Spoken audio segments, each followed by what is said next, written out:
Pranam everyone, Pranam Yash Bhai, Pranam Smith Bhai. Pranam. Uh, okay, let's begin. Since I've already begun 5 minutes later than planned. Once again, please excuse my coughing. It's a little bad at the moment.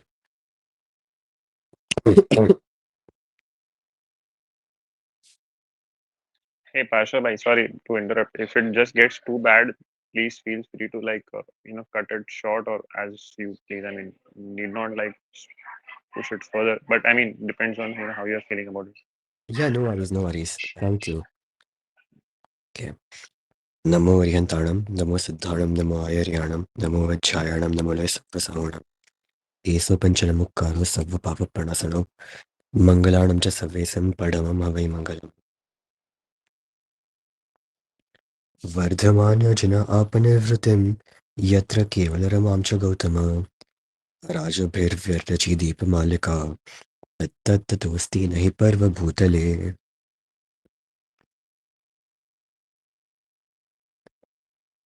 In this Shasan of Aryan Paramatmas, there are various grunts that have been made from time to time, as we have seen, covering various topics.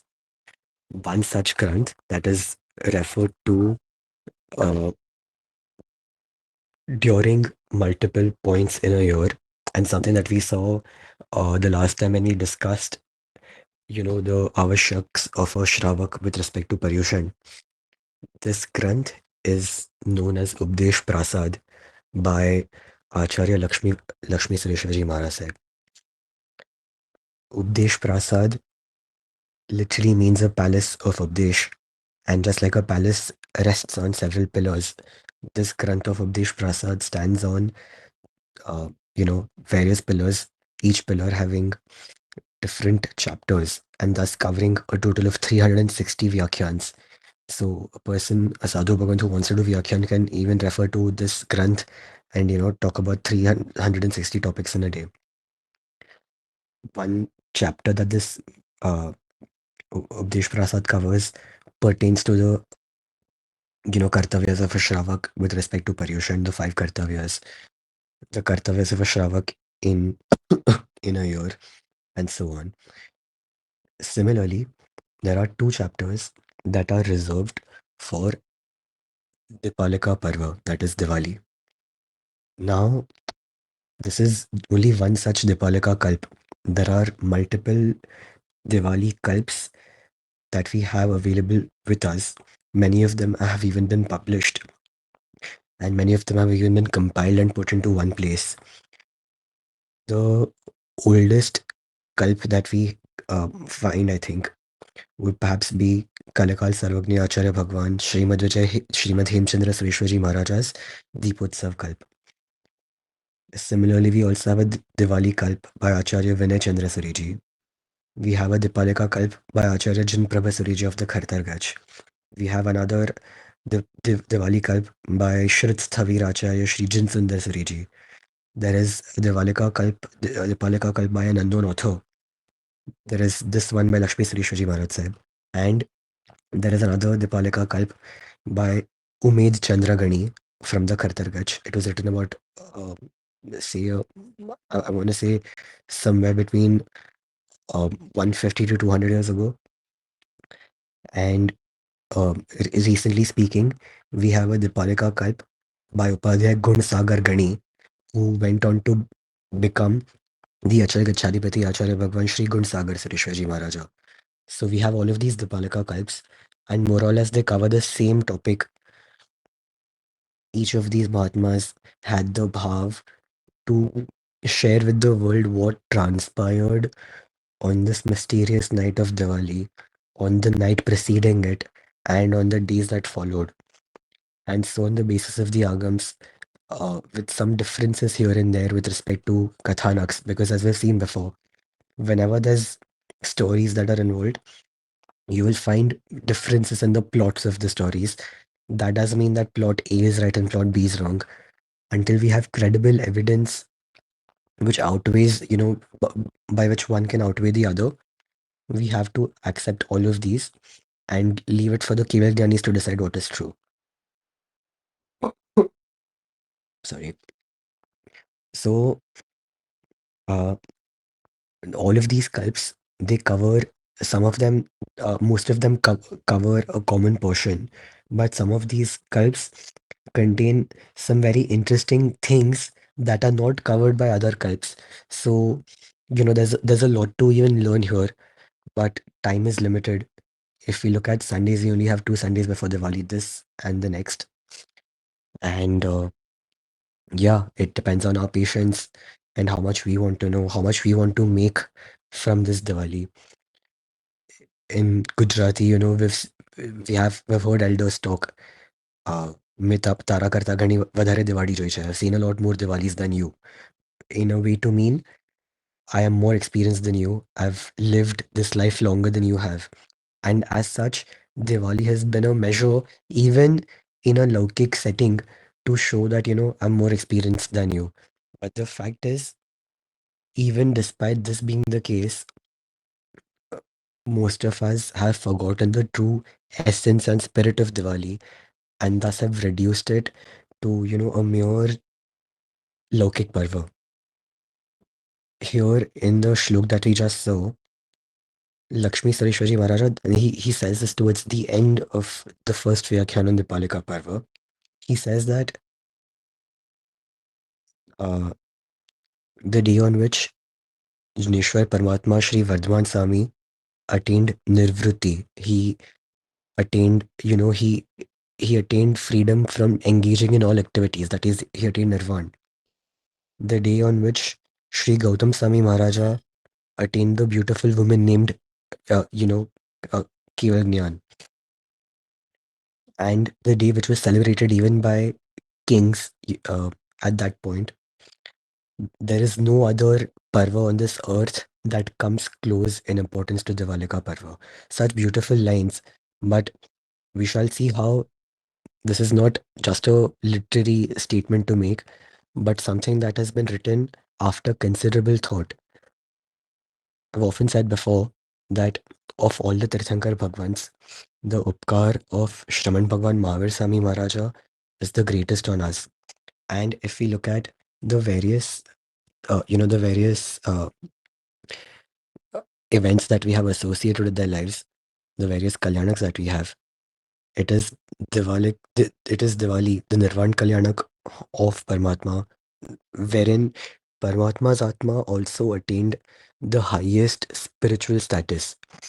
Each Kalyanak we know exceeds the other, the preceding one, in terms of the spiritual growth, even in Prabhu's life. So it is obvious that the last Kalyanak, which renders Paramatma from a Sharirik Avastha to an Asharirik Avastha, is going to be the most important Kalyanak.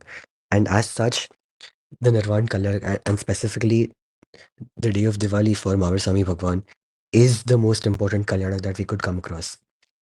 When it comes to the Janma Kalyanak of Bhagwan, uh, even unwittingly, we often celebrate it because it's a public holiday, and it's a public holiday that we associate with Bhagwan's Janma Kalyanak too. Unlike Diwali, which is also a public holiday, but uh, we just associate with everything else. But in case of the Janma Kalyanak, we celebrate Bhagwan's birth, even in an Aupcharik way, out of formality, people partake in the Rath Yatra. They do a few things here and there. But when it comes to Diwali, the gross negligence that is seen, especially in our generation, with respect to the Aradhana of Diwali, the way Diwali has been uh, rebranded by the world into something else. Firstly, into a religious parva of their choice, but secondly, and what is even more concerning, into something extremely vulgar, extremely obscene, and extremely detrimental to one's spiritual health.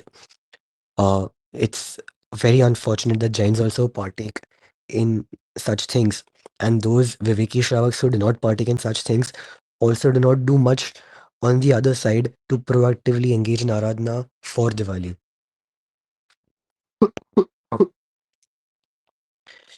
Here, Arya uh, Suhasti Sri Maharaja, Lakshmi Sri Mahasab notes in his Diwali Kalp, and this is how most Diwali Kalps proceed.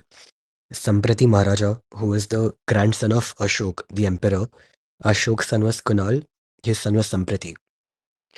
Samprati Maharaja was a beggar in his previous life, and we've heard the story of how he was given Diksha, and just by practicing Diksha for a day, Dravya Diksha, he developed Shubh Bhav towards the end of his day, and he happened to die, and he was born as a king. And so Samprati Maharaja sees Arya Sari from his balcony, and he says, he attains Jati Smaran Jnana, and he asks him, "Do you recognize me?" So Arya Sari says, "Of course. Why wouldn't anyone recognize you? You are the king of, Magad." To which he says, "No. Do you recognize me in any other way?" And Arya Sari Maharaja, who is who has immense Shrutagyan, he applies the Shrutagyan to see that, oh, this is the sadhu that I gave, the beggar that I gave Diksha to and made him my Shishya. And he's become king because of the prabhav of Charitra Dharma. And so you know, he he offers that explanation. And Samprati Maharaja is thoroughly impressed by Acharya Bhagwan's Gyan. And even in this new birth, he accepts him as his guru. He was the Dharma from Samprati Maharaja. And after receiving instruction in Dharma, he accepts Samyak Darshan and the 12 Vrats of a Shravak. And then at one point in time, he proceeds to ask, what is the significance of Diwali in the Jain Shasan, and how is it celebrated in the Lok, that is in the society, to such a great degree? So, what actually is narrated by Aris Vasisari Maharaja forms as the base of the Diwali Kalp. And he narrates briefly how Bhagwan was, conceived in the womb of Devananda and then Trishla Mata, and then he attains, he's born, he takes Diksha, etc. And how ultimately we reach Bhagwan's last Chaturmas, that is the Chaturmas in Pavapuri. The city of Pavapuri has seen things that no other city has had the fortune of seeing. It is the city where this Shasan was first established by Paramatma. It is the city where Paramatma left this Shasan, this society, and the world at large. It is the city where, when nails were hammered in Bhagwan's ears, it is this city, an extension of the city, where these nails were removed from Bhagwan's ears. All of these things have only been witnessed by Pavapuri, and especially the first and last events. The first fruitful deshna given by Bhagwan, the Diksha of Gandhar Bhagwans, giving them, making them Gandhar. Uh, right from that moment, the establishment of the Tirth, the Pravartan of the Dharma Chakra, all of this happened in Pavapuri. So we can imagine, and truly, when we go there, even after all of these years, I'm sure Bhavya can attest to this. Even after going there after all of these years, you find you experience things that perhaps no other place can offer. And truly, that has been the setting preserved, and untouched even after this long span of 2,500 years. The Shasan was established in the fourth era, and it is going to last into much of the fifth era. Thanks to the Shasan Sthapak, the Tirthapati, Mahavaswami Bhagwan. And even because of this, his upkar on us is the greatest. Swasti Sri Maharaja mentions how, unlike other Tirthankar Bhagwans, the Tirthankar Nam Karma of Mahavaswami Bhagwan was a little different, because of which the amount of paropkar that he would have to do would be more than that of other Tirthankar Bhagwans. And thus, to shed that karma, Bhagwan gave a deshna that lasted 16 prahars, which is roughly 48 hours, 2 days and nights. Now, other Tirthankar Bhagwans have not given such a deshna, and if we look at their charitras, we'll see that, with the exception of Rishabdev Bhagwan, each of the 22 Tirthankar Bhagwans, a month before their Nirvan, they assumed complete maun, and they gave up their bodily activities. This was not the case with Mahavaswami Bhagwan, who kept on speaking until the very uh, end of his lifespan. So for for them, this was just a mechanism of karma, but for us, it is just another and perhaps one of Bhagwan's greatest upkars that he has done on us. We need to examine the contents of this 16 prahars of Deshna, because surely we don't have the patience to listen for 48 hours at a stretch. I mean, speaking now, even 48 minutes at a stretch in Samai seems difficult for us because we're unable to tame our minds and, attain mental stability even for those 48 minutes, let alone 48 hours.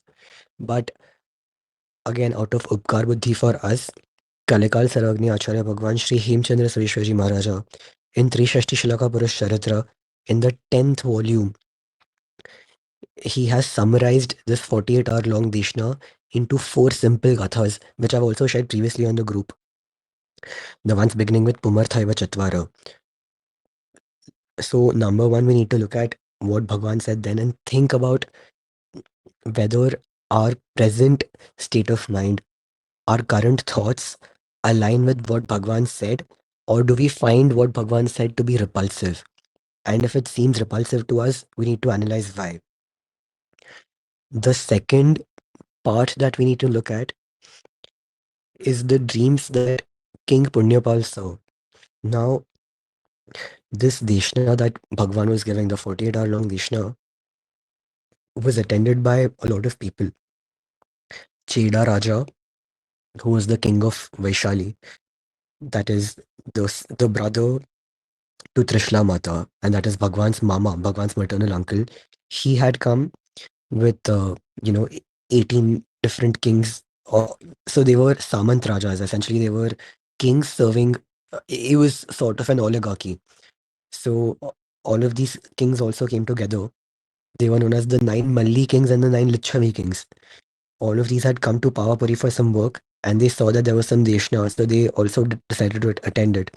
These are all great Shravaks in Bhagwan's time. So naturally, even kings, 18 kings, imagine, who've come for some work purpose, they leave everything aside to attend Bhagwan's Deshna.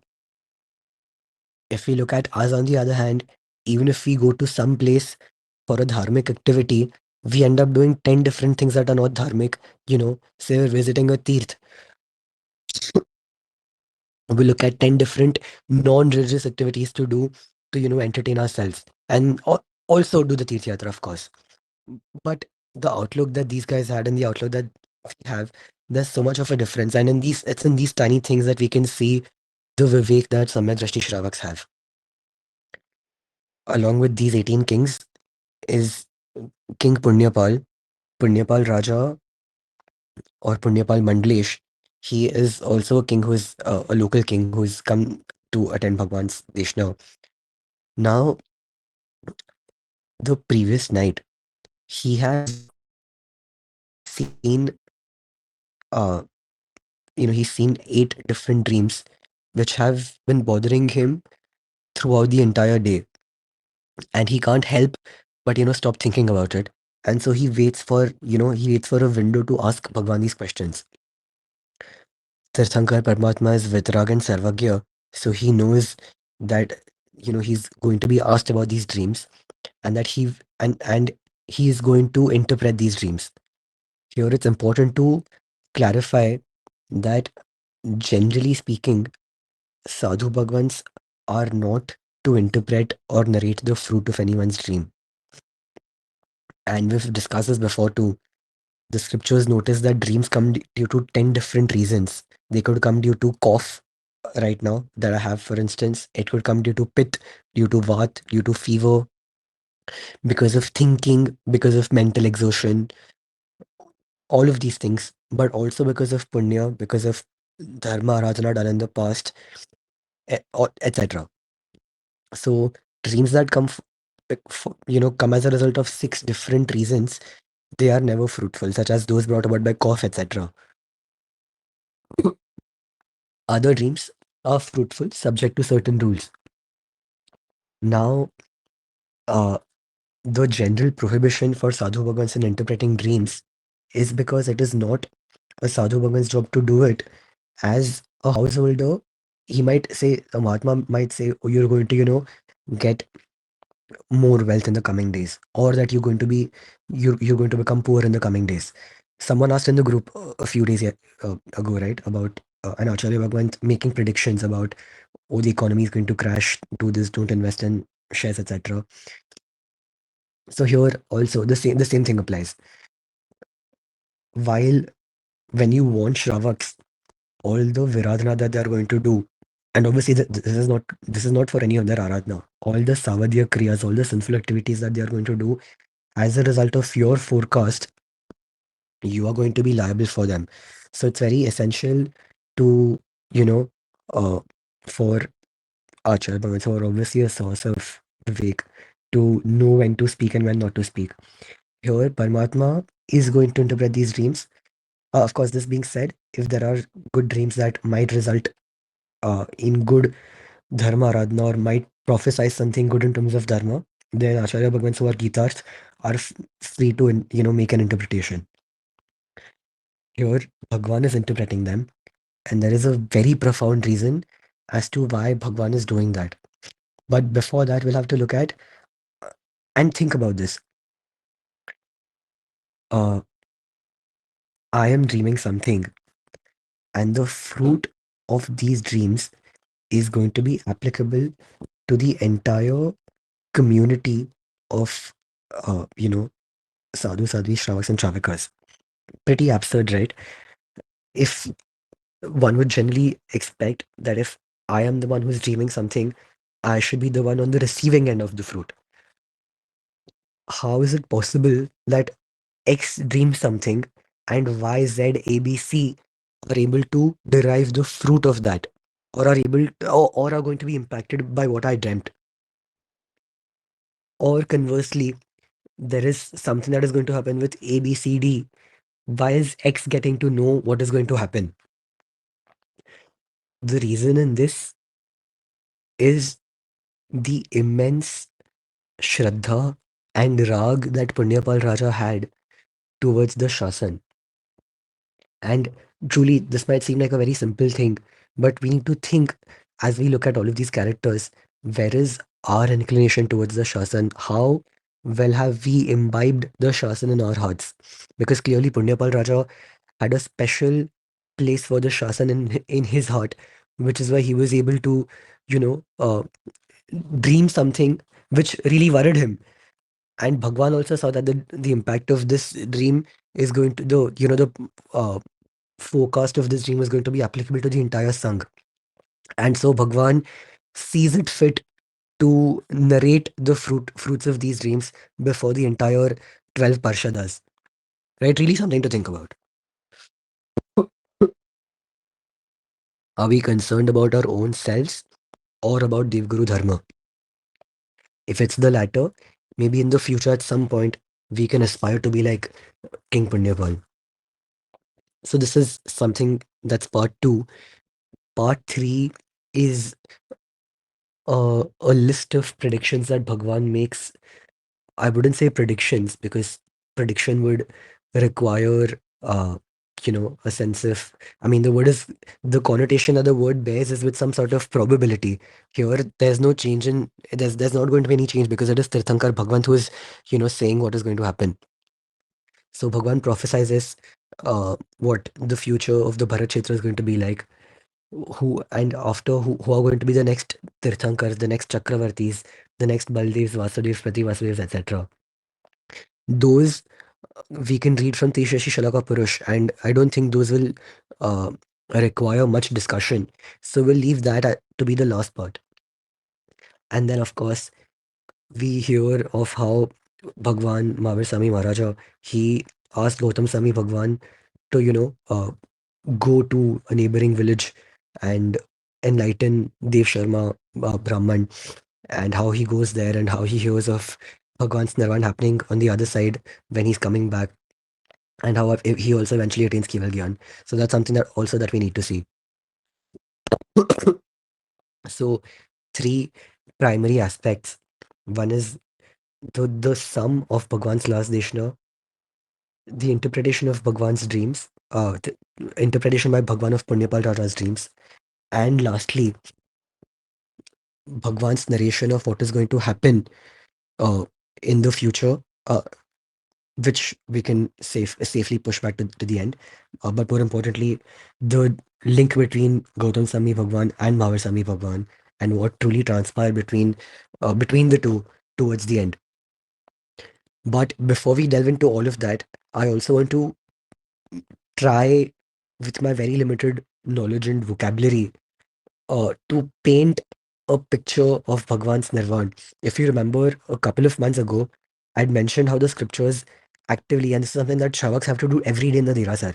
We, some of us, I'm sure, do puja every day, even do Chaitya Vandan. But after doing Chaitya Vandan, Shavaks are supposed to stay and reflect on the three avasthas, the three stages of Bhagwan's life.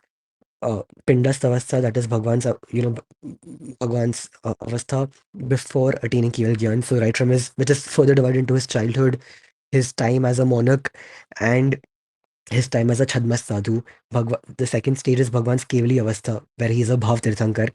And the third, where Bhagwan's Rupatit avastha, wherein Bhagwan attains Siddha Dasha. This is something that Shravaks have to do every day, but we've completely forgotten what avastha is. And the reason behind that is also forgetting the key points that are highlighted in grants like Chaityavan and Bhashya. So this is also useful in terms of reflecting every day, but because Diwali is coming, extremely particularly useful during the days of Diwali. So we'll have a look at that first. The Deshna that Bhagwan gave at this point in time, uh, I remember Gurudev also saying that, it's as if a father who's on his deathbed, he's giving his final instructions to his, deserving children.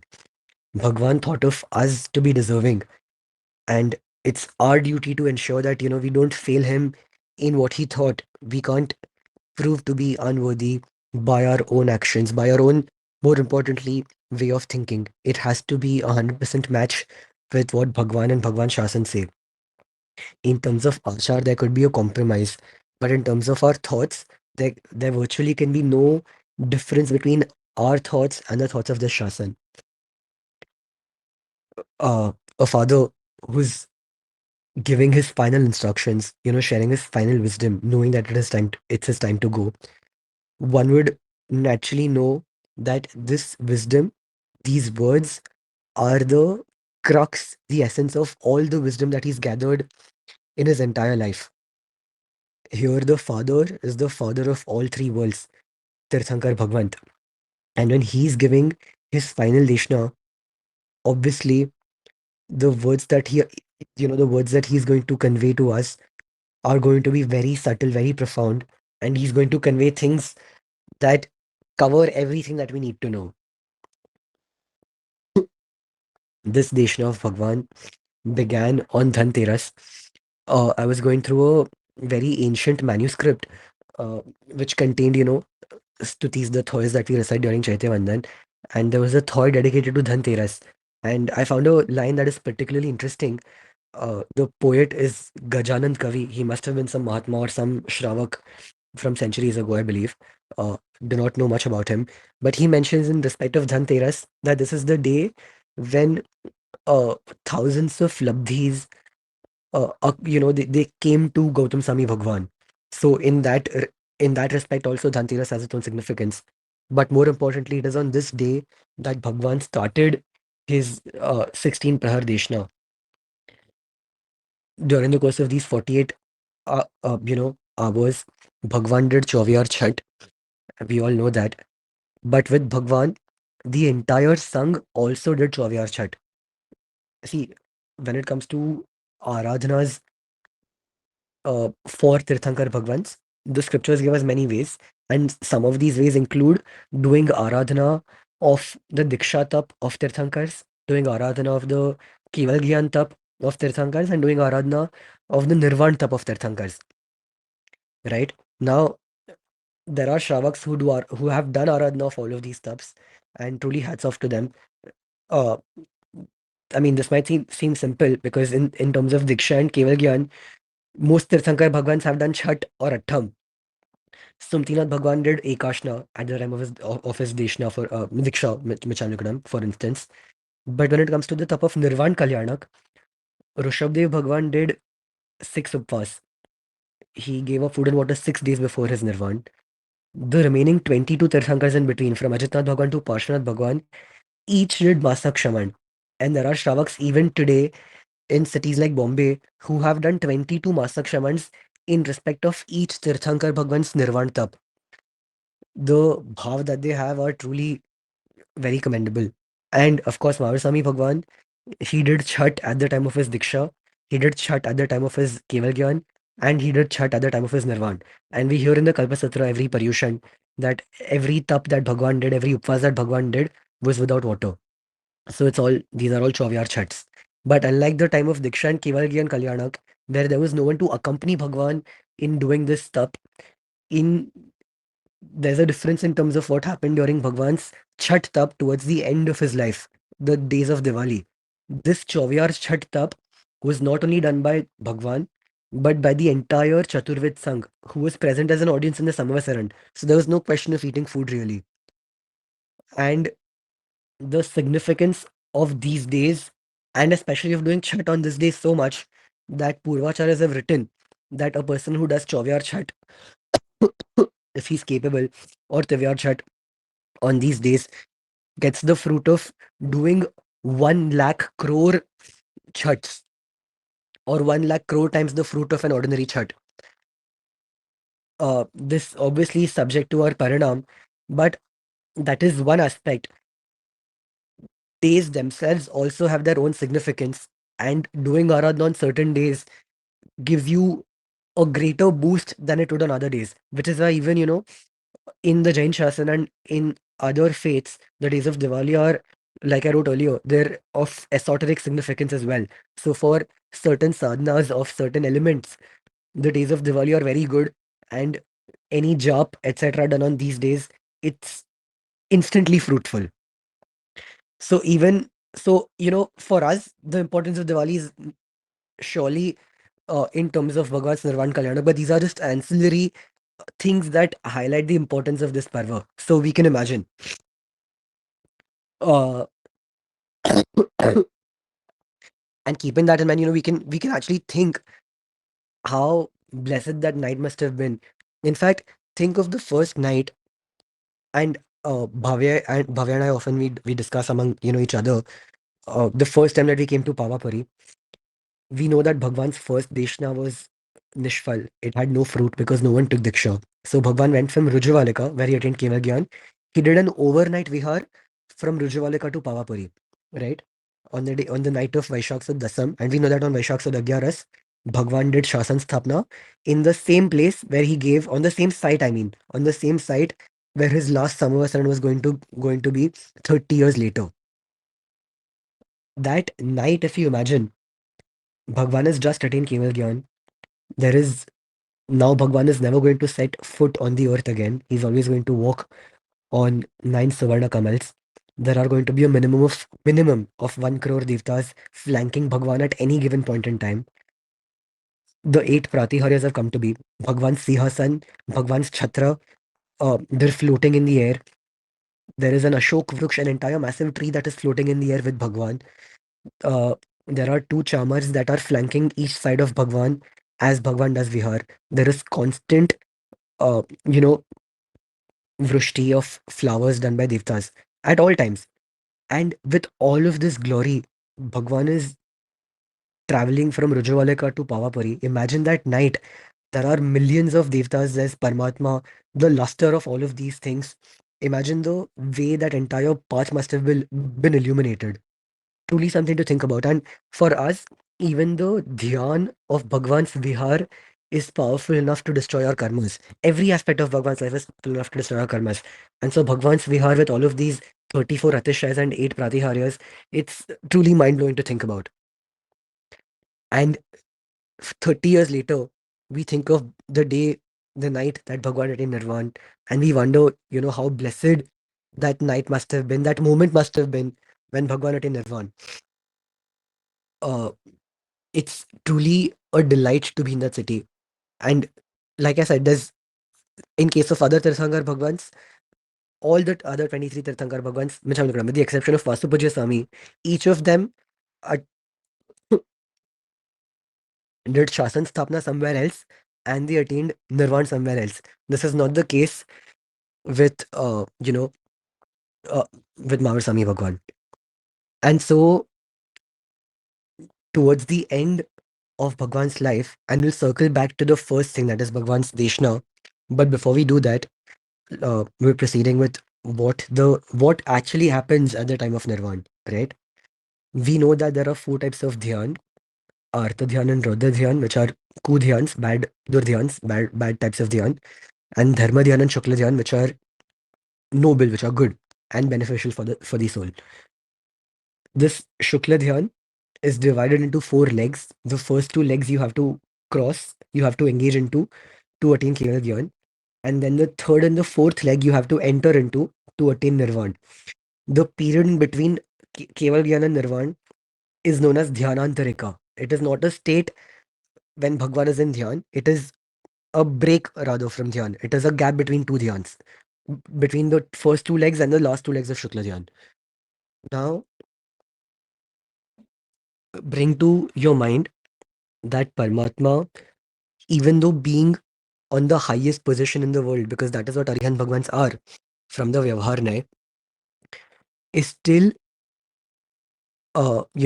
trapped in the four aghati karmas. That is Ayushya, sorry, Ayushya, Nam, and Gotra. So, uh, the four ghati karmas, Mohniya karma, Jnanavarnya karma, Dashnavarnya karma, and Antaraya karma, have been destroyed by Paramatma. But the mind, the Vachan Yog, that is speech, all the Indriyas, the five senses, and the body, they themselves are also a bandhan, a restriction for the Atma, because it is a Vikrut Svabhav, it is a deformed state of the soul. And even while Tirthankars are in that, from a specific point of view, corrupt state of the soul, because they still have a body, they are still the greatest entity in this world, because the upkar that Tirthankars do, even Siddha Bhagwans in one way cannot do that, right? Which is why we say Namo Rihintanam first and Namo Siddhanam after. But from the Nishchayanay, and truly from the spiritual point of view as well, in terms of guns, in terms of quality, in terms of happiness, even the happiness that is endowed in a muktatma, in the atma of Siddha Bhagwant, it cannot be matched with that of Arihant Paramatma, because Arihant Paramatma still has the Vedna, which is brought about by the body, by speech, etc. And now it is time for Bhagwan to wind up all of these things. On the other hand, if you look at an ordinary person dying, death is something that is, very involuntary. You really have no control over how you die. You really have no control about when you're going to die, uh, which is also the case with Bhagwan. But, you really cannot control the manner in which you want to leave this body and take the next body. Here, Paramatma is leaving his body to become bodiless for good. So the process of Bhagwan's death, it only naturally follows, is also going to be very unique. And unlike other deaths in the past that Bhagwan's Atma has experienced, this death, or rather this nirvana, this freedom from one body, is going to be freedom from the last body, and also from freedom from the bodies, but from the Tejas and Karman body. That is the bodies, the form that is created by karmic particles and by pudgals, which help us in digesting. So this nirvana, while Bhagwan enters into this nirvana avastha and he becomes free, Bhagwan becomes the master of his own yogs. Yogs here are to be understood as man, vachan, and kaya. Bhagwan assumes control. He always was in control of them in terms of, keeping them restrained. But right now, as Bhagwan enters the third leg of the Shukla Dhyan, remember that this Shukla Dhyan is not what should come, when you think of Shukla Dhyan, unlike other forms of Dhyan, when we think about Bhagwan or one's Atma reflecting about something, meditating about something, thinking about a specific padarth, uh, Shukla Dhyan is completely different. In the third leg of the Shukla Dhyan, Bhagwan is not thinking about anything. This form of Shukla Dhyan is an extraordinary effort by the Atma to do something that is also extraordinary. That is to assume 100% control of all of the yogs and get rid of them one by one, right? So, before entering into that, remember there are four aghati karmas that are left, and each of them has its own definite lifespan. For those of us who've studied Karma Granth to a decent degree, we would know that each karma comes with its own time period. And this Ayushya karma is going to be the main definitive factor because this is the last Ayushya karma. This is the last Ayushya that Bhagwan has, and there's never going to be a new birth, right? So the remaining three karmas could be of different durations,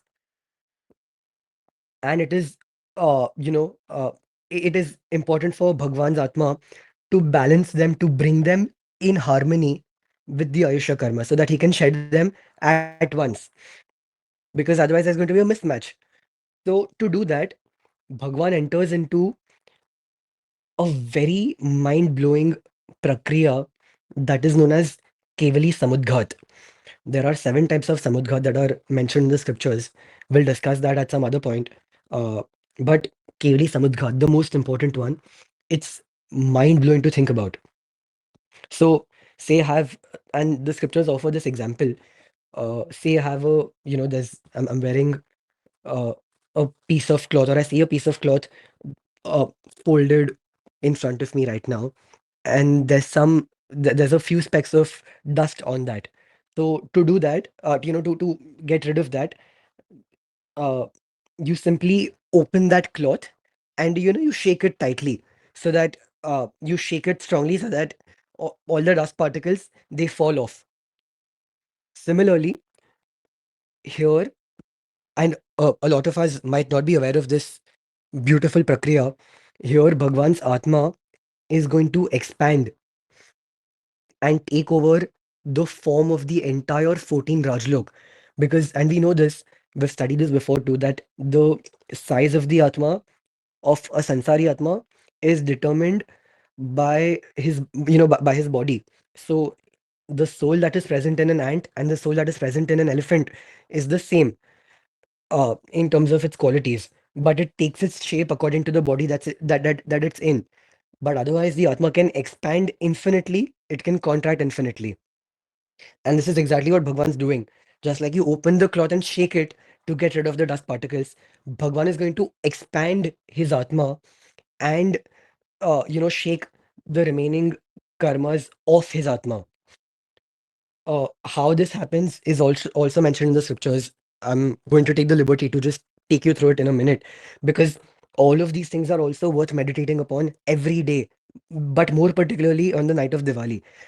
Because if we do not know such things and the night of Diwali dawns upon us, we're simply going to be, clueless and be like, okay, Bhagwan's Atma went from his body, he shot up and he went to a place above the Siddhashila and he just stagnated there. That's all we're going to be able to think about.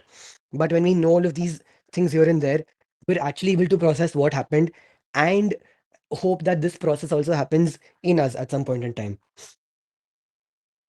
In the first, so the body, right?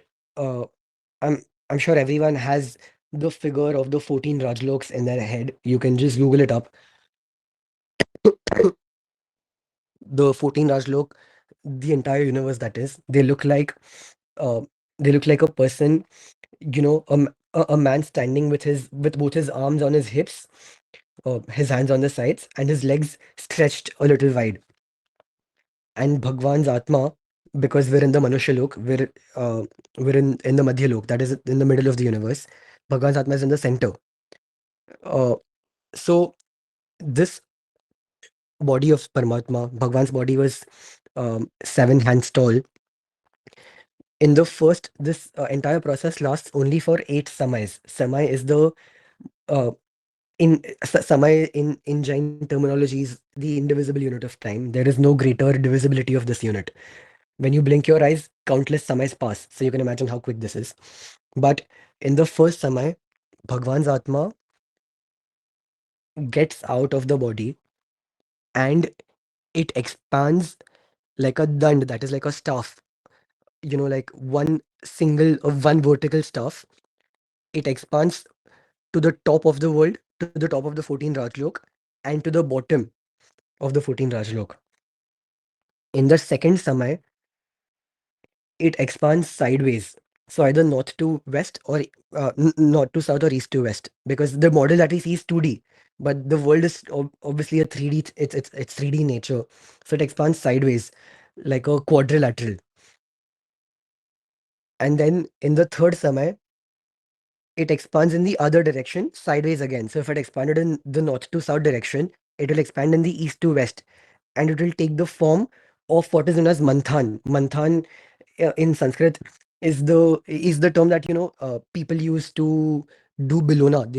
The instrument that people use in the kitchen to make buttermilk from butter, to churn buttermilk from butter. It's got four edges, so it looks like that, Bhagwan's Atma. And in the fourth Samay, all the hollow spaces that are left in the world become filled with Bhagwan's Atma. So in the fourth Samay of this Samadghat, Bhagwan's Atma transcends the body and it takes over the entire universe. And it's such a uh, crazy thing to think about, to to reflect that in that moment, Bhagwan's Atma Pradesh must have touched all of us. And this has happened with so many Tirthankar Bhagwans, with infinite Kevalgyani Bhagwans as well. And they have their Atma Pradesh have actually touched us infinite times in the past. And yet it's failed to have any effect on us. It's because of this nature of Paramatma expanding in the entire universe that that we, from one apeksha, from one point of view, we can say that Bhagwan pervades in the entire universe. Just like Hindus say, Jale Vishnu, Sthale Vishnu, Vishnu Vishnu, Sthale Sthale. Uh, there's Vishnu in water, there's Vishnu in the land, or on the land, there's Vishnu everywhere. So while we refute this in absolute terms. From a relative point of view, we have no harm in accepting that Bhagwan's Atma expands everywhere. The primary point of view in seeing this is Bhagwan's knowledge. The moment Bhagwan becomes Keval Jnani, he can see the entire universe just the way it is. And so, by way of his knowledge, Bhagwan is everywhere, because from one point of view again, there is no there's no distinguishing factor between Bhagwan's knowledge and Bhagwan. It is an extension of Bhagwan's uh, faculty only. And in that sense, Bhagwan is everywhere.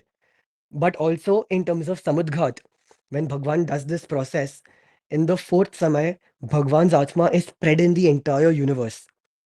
And then in the fifth Samay, Bhagwan comes back to the previous state where it looks like a Manthan. And then in the sixth Samay, it comes back to the point where it looks like, a quadrilateral. And in the seventh Samay, it comes back to being a linear staff-like shape. And in the eighth Samay, Bhagwan's Atma Pradesh, they come back into Bhagwan's body. Just eight Samays, and there is so much that is achieved. A huge volume of karma is shared by Bhagwan expanding the volume of his Atma Pradesh. So it's a very insightful prakriya. Uh, it'd be interesting to know the other types of samudghat as well. Even our Atma does samudghat from time to time. Sometimes when we die, sometimes when we engage in excessive anger, etc. Even the particles of our Atma, they often leave our body and they come back. But we'll leave that for later. As interesting as it sounds, we'll stick to Diwali for now. And Bhagwan's Nirvan Kalyanak. But so far, are there any questions?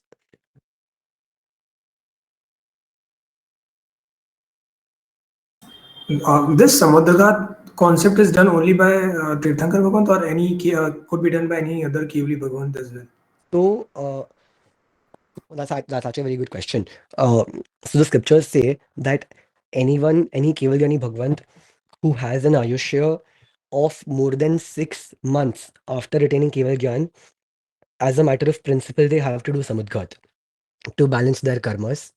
But any Kevalyani Bhagwan who has a lifespan of less than 6 months after attaining Keval Gyan, that is, between them attaining Keval Gyan and going to Moksha, there is they may do Samudghat or they may not do it. So there's no uniformity there.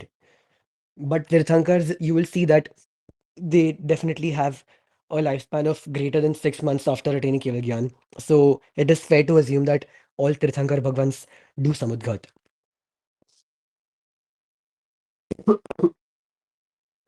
Right? Any other questions? Okay. So moving on. I hope this doesn't sound a bit too mundane. Feel free to stop me or ask me to change the course of where we're going. Uh, right. So after doing Samudghat, Bhagwan enters into this third leg, third leg of Shukla Dhyan, where Bhagwan is doing a very subtle, a very refined form of internal Purusharth, and it takes a lot of effort. There's a similar, you need a similar sort of Purusharth at the time of attaining Keval Gyan as well. We'll look at that next summer when we look at Bhagwan's Keval Gyan Kalyanak. But just so we know, the effort that it takes, the physical, mental, and spiritual effort that goes into doing sadhana towards the end of, just before you're attaining Keval Gyan, it is extremely strenuous. And the scriptures also take note of it. This is also mentioned in scriptures such as Prashamrati Prakaran. So,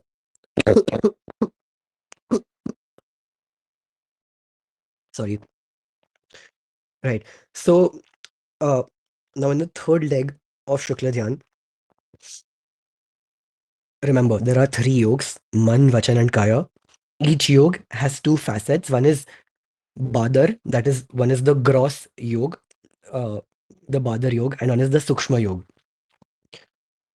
The Badar yog is the broader external activities that we do with the mind, speech, and body, and the Sukshma yog are the more subtle, the more refined activities that we do with our mind, speech, and body. Now, uh, Bhagwan, like I said, voluntarily assumes control over all of these yogs one by one. And the sequence of this is also mentioned in the scriptures. It's so beautiful to think about.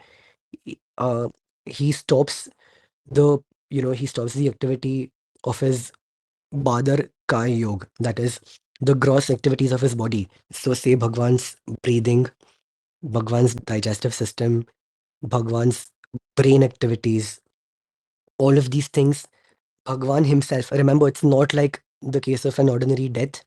Bhagwan is voluntarily doing these things one by one. Why? Because all of these things are unnecessary for the Atma. Once the Atma attains Keval Gyan, the Keval Jnani doesn't even need the mind. There is the Dravyaman is still present, but the Bhavman is not needed by the Keval Jnani to think, because Keval Jnanis do not think. There are the mind is also a faculty which is external to the Atma. And that's why Keval Jnanis are known as Amanaska yogis, the yogis without any mind. So they do not even need the mind, but the Dravyaman is still there. And as such, it performs its activities too. And just like karma bandh happens because of kashay, because of, uh, mithyatva, avirati, etc., karma bandh also happens because of man, vachan, and kaya. So it is known as yog pratyayik bandh. Just like mithyatva causes karma bandh, avirati causes karma bandh, just the mere presence of the mind, speech, and body also causes karma bandh, even for a Keval Jnani. Bhagwan is now getting rid of all of these things one by one. He gets rid of so he gets, he stops all of these activities, the various faculties of the body that we know about, the various systems that we have studied in science. He stops all of them one by one. He stops all the activities of the speech. He stops all the activities of uh, the other activities of the mind, and then he proceeds to stop the sukshma activities of the mind and speech. So ultimately, he's left with the Sukshma Kaya Yoga, right? S- Three yogas, Sukshma and Badar. Only the Sukshma Kaya Yoga is left. If there's any doubt, please feel free to interrupt me whenever, yeah. So at this point in time, Bhagwan's Atma is still there in the body, but every activity has stopped, be it that of the mind, speech, or the body. He's so the stability of the particles of Bhagwan's Atma, the Atma Pradesh of Bhagwan's Atma, the stability that is achieved in this state is a sense of stability which the Atma has never attained in the infinite past that he has had in this sansar. Because all of his life, all these infinite years, he has been engaging in activities of the mind, speech, and body everywhere. And even when he was when the Atma was Ekendriya, the Atma was engaging in activities of the body, even when the mind and speech weren't present. So the Atma has never attained that sense of stability. And it is at this point in time that Bhagwan uh, attains a state that the scriptures describe as Shaileshi Karan. Shaileshi Karan. Karan refers to Adhyavasai, a specific, state of being, a specific state of mind. Of course, it would be appropriate to say mind here in the literal sense. And Shailesh literally means the king of mountains. And Shailesh is a synonym for the mountain Meru Parvat. So just like the Meru Parvat is described to be very firm and that no one can ever shake it, no one can ever move it, Bhagwan's Atma becomes as firm as Nishprakamp, which is, you know, completely, uh, you cannot essentially move Bhagwan's Atma Pradesh. He's become immobile. He's achieved a sense of supreme stability. That's the kind of firmness that is now present in Bhagwan's Atma. And this avastha is known as the Shaileshikaran avastha.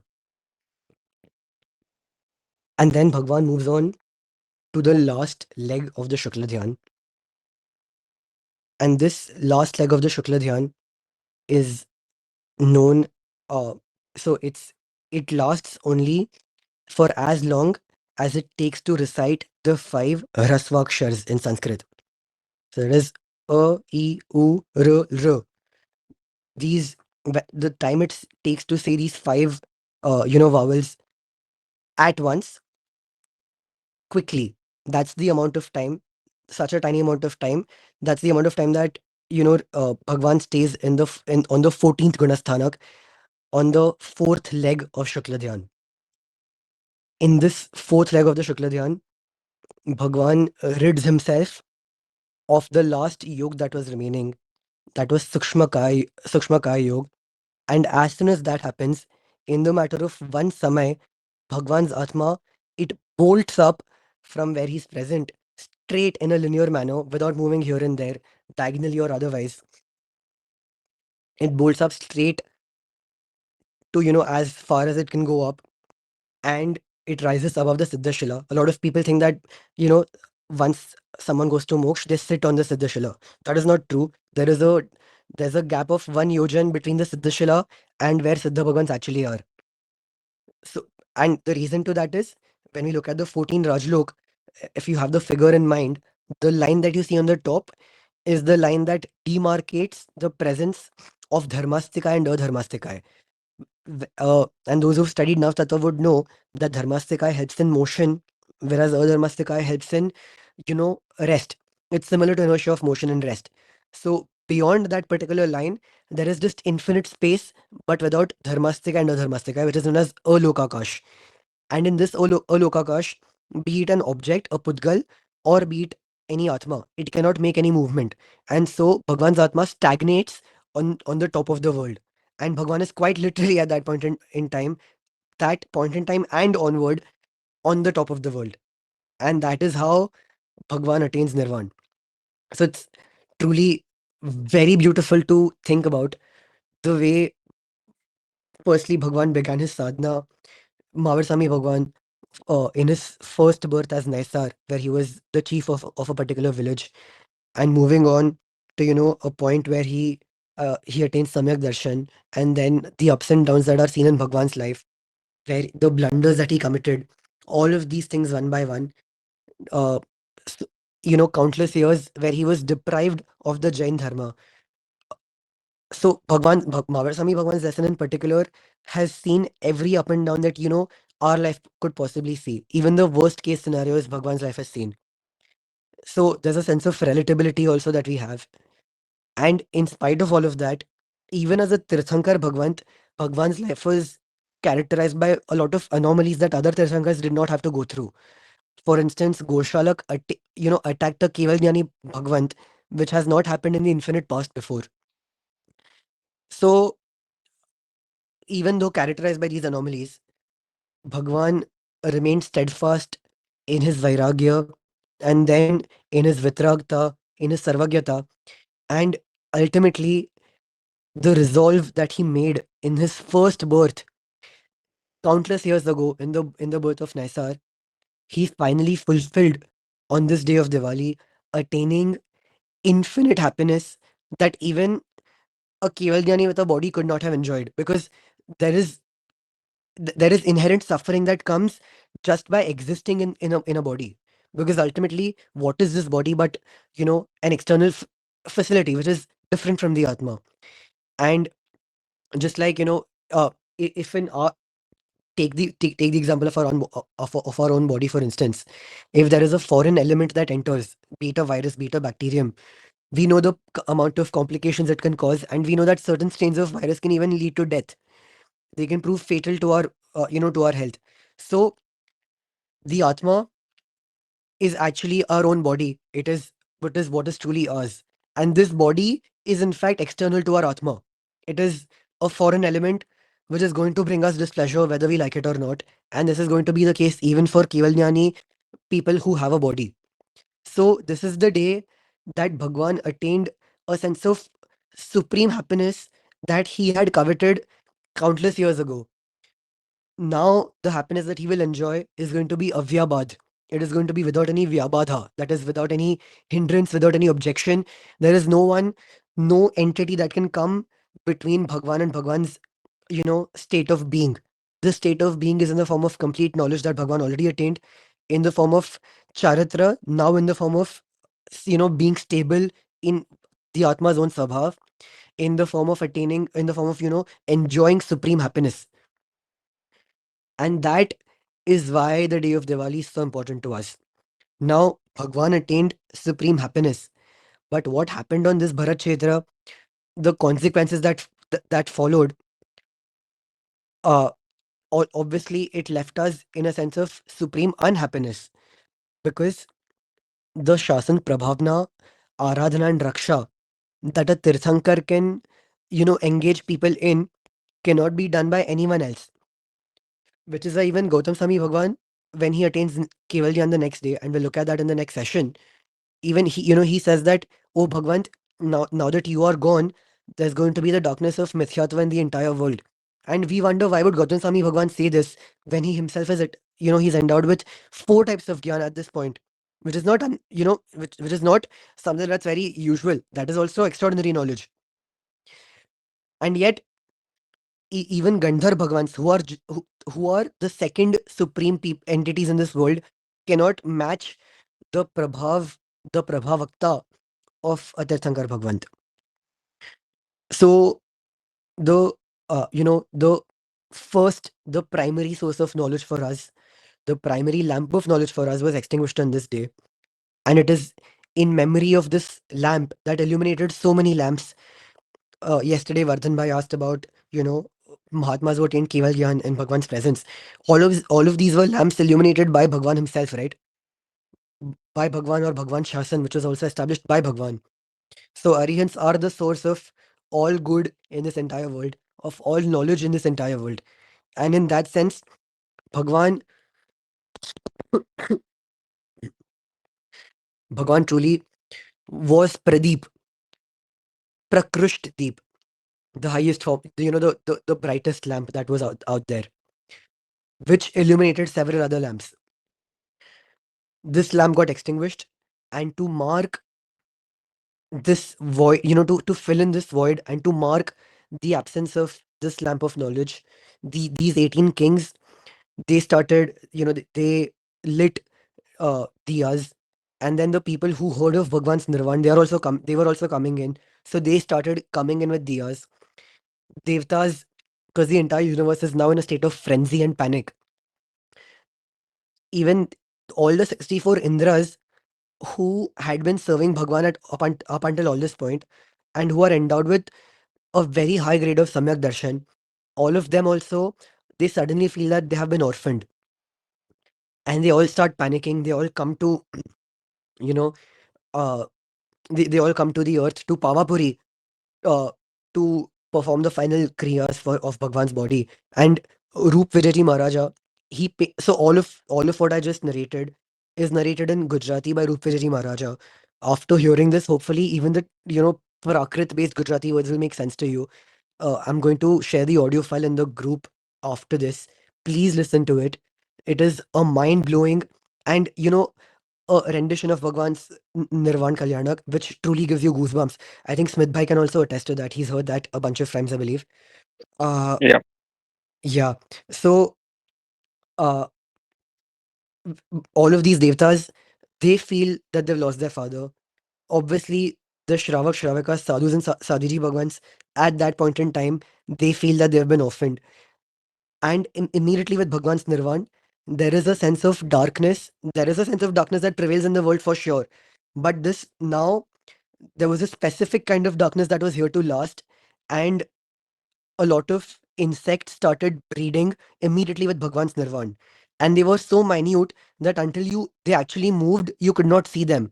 And many Mahatmas saw that it is now going to become very difficult to practice Sanyam because you can't even see these insects and you'll end up killing so many of them. So hundreds of sadhus and sadhiji Bhagwans, they take an anshan right then and there, and they also attain Devlok uh, soon after Bhagwan's Nirvan. Now here, Bhagwan left, the sense of sorrow is here to prevail. Coming back to what we discussed in the introduction, Diwali is, while there is an element of happiness for Bhagwan having attained, the highest form of happiness, the primary base of Diwali is to be celebrated with a sense of prashasta shok. Shok, sorrow, lamentation, mourning. We've lamented, we've mourned, and we've been sorrowful about the loss of several relatives in the past, several friends, several family members, several things that we've lost. And in doing all of that, also, we've done karma bandh only. This shok is prashast. It is kind of sorrow that is here to help us uplift our own atma. And that is the sorrow of the sorrow of mourning Bhagwan's departure. Bhagwan abandoning us, Bhagwan leaving us alone here. Diwali is supposed to be celebrated with that gambhirta, with that, in that somber mood. The scriptures say that you have to bring bhavs in your mind which are anukul or which are in accordance with the occasion at hand. So when someone is, taking diksha, you're not supposed to cry, you're instead supposed to be happy for that person. We do the exact opposite. And when it comes to the day of Diwali, we do the opposite, and that is obviously even worse. Instead of, being quiet and doing aradhana, taking Rath Yatras of Paramatma, crying his crying out his virtues, hailing him every moment that we get, performing mahapujas, and most importantly doing Chovyar Chhat with Paushad, which is the vidhi for every Shravak to do during the days of Diwali. We end up doing everything else. There are people in our generation who celebrate Diwali exclusively by hosting Diwali parties, by drinking, by gambling, by smoking, by engaging in things that mustn't be named, uh, for fear of embarrassment. It's important for us to wake up and also wake others up. Not to say that, we force everyone to stop this, but those around us, those we think are likely to listen to us, we can surely talk to them about the significance of this Diwali, having known it now, if not earlier, and share it with them. you know, Tell them that seek the Sanadhya of Tirths like Pavapuri Mahatirth, or, and most importantly, the Nishra of Geetart Guru Bhagwans. Go to their Nishra, listen to the final Deshna of Bhagwan, which we shall see in the next session. Uh, the Dreams of Punyapal Mandlesh, which also we'll have to see in the next session now. Uh, all of these things, listen to the summary of what Bhagwan said in the Uttaradhyayan Sutra, which Bhagwan narrated on this day, by the way. Uh, and in doing all of this, we'll understand that in order to attain Nirvan, to say, the Bhagwan went to Moshe is one thing, but to understand the sadhana that this requires, and not a sadhana of one birth, but a sadhana of countless birth that is required, will truly be able to bow down to Aryan Paramatma. And maybe that namaskar that we do on one day after having attained this knowledge and the requisite bhav that should follow this knowledge, maybe that will be one bhav namaskar. And just like Siddhanam Buddhanam Sutra says, Ikko vi namuk karo, जिणवर सहस्र विद्यमानस संसार सागराओ तारेम naram va narim va. Even one namaskar done to Vardhaman Swami, who's like a bull among all, jinns. Jinns here refers to Samanya Kelis, Avdhinanis, etc. Even one namaskar of Samarthya Yog done to this Tirthankar Paramatma is capable enough of uplifting men and women from the Sansar Sagar. May we all be able to perform such Bhav Namaskar on this day of Diwali. If not now, as a result of a practice starting from this Diwali, may we not spend Diwali and eating, snacking, spending time with family, because this is not the time to do that. The bhav that we have to have on New Year's Day are totally different. We'll also look at that on next Sunday. If uh, all of you are kind enough to permit me, we can perhaps, take a longer duration, take this for a longer duration on the next Sunday, and to discuss all of these concepts. Uh, More importantly, if possible, please go to your closest sangh and listen to these things, because listening to it from a Shravak's mouth is nowhere close to listening it from the mouth of Geeta Guru Bhagwan's. Uh, as a last resort, also please try taking some time out and only read the Dipalika Kalp and think about what happened, because there are certain details that I have withheld from sharing because of paucity of time, such as if you look at the words that the Sangh uses at the time Bhagwan attains Nirvan, which is these are the words that are contained in Lakshmi Sariji Maharaja's Kalp. They're very beautiful. The Sangh at that point says, Jagat Bandhu Krupa Sindhu Swamin Khyatosi Kim Tata Dattvasmabhyam Mahadukham Mahanandam Shritasvayam. The Sangh is the Sangh feels so abandoned that he says, "O brother to the entire world, O ocean of compassion, we have known we have known you with all of these titles, brother to the world, ocean of compassion, our Lord, etc. So why did you leave us in this great suffering? Dattvas mabhyam mahadukham. You he didn't Michandram, he doesn't say why did you leave. They don't say why did you leave us. They say why did you give us such a great suffering? The suffering of your departure. Mahanandam Shitasvayam.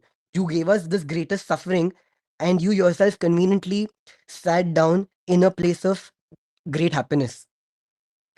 Ha ha mahadharmatama Vishwataraka Naraka Pramodam Kalayama Suryananu Tyajati Tvai. विश्वत्रयाधार कृपानिधि त्वं विज्ञप्तिमेकां शृणु सङ्गनाथ सङ्घस्य रागो विविधानुभावो विघ्नस्य कर्ता किमुनात्र जात. He says that the song says that Bhagwan was the plinth of all these three worlds. Again, he was an ocean of compassion. Why aren't you considering the Vinanti of the entire Sangh? Because you are the head of the entire Sangh. It is your Sangh.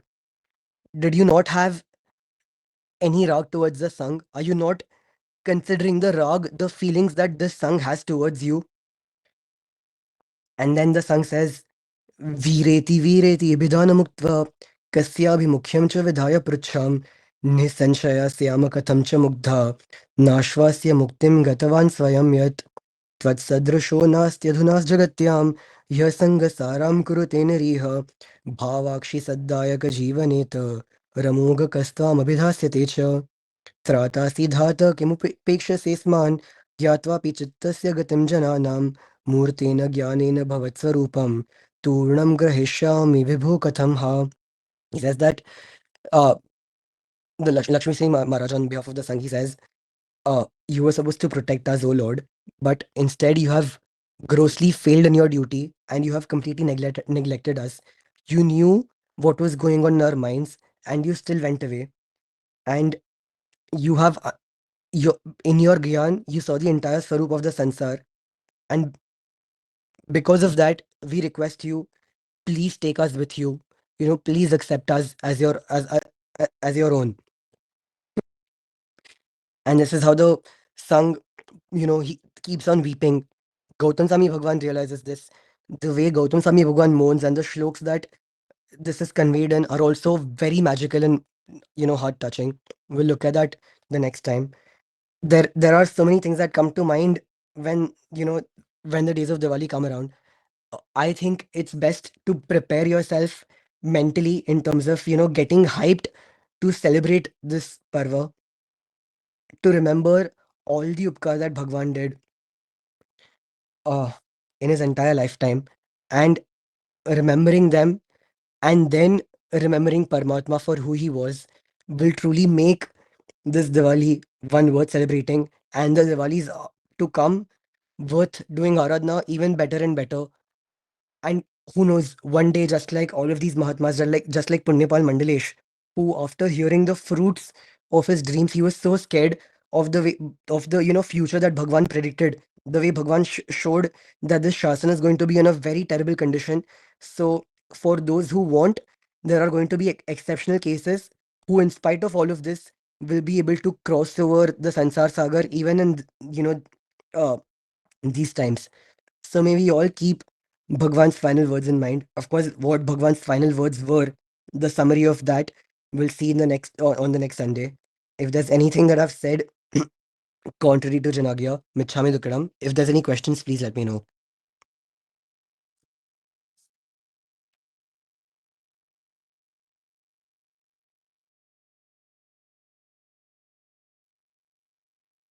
Okay, seeing none, we'll end the session here. Thank you for joining, and Michhami Dukadam for extending the time beyond 9:05. Thank you and good night. Pranam.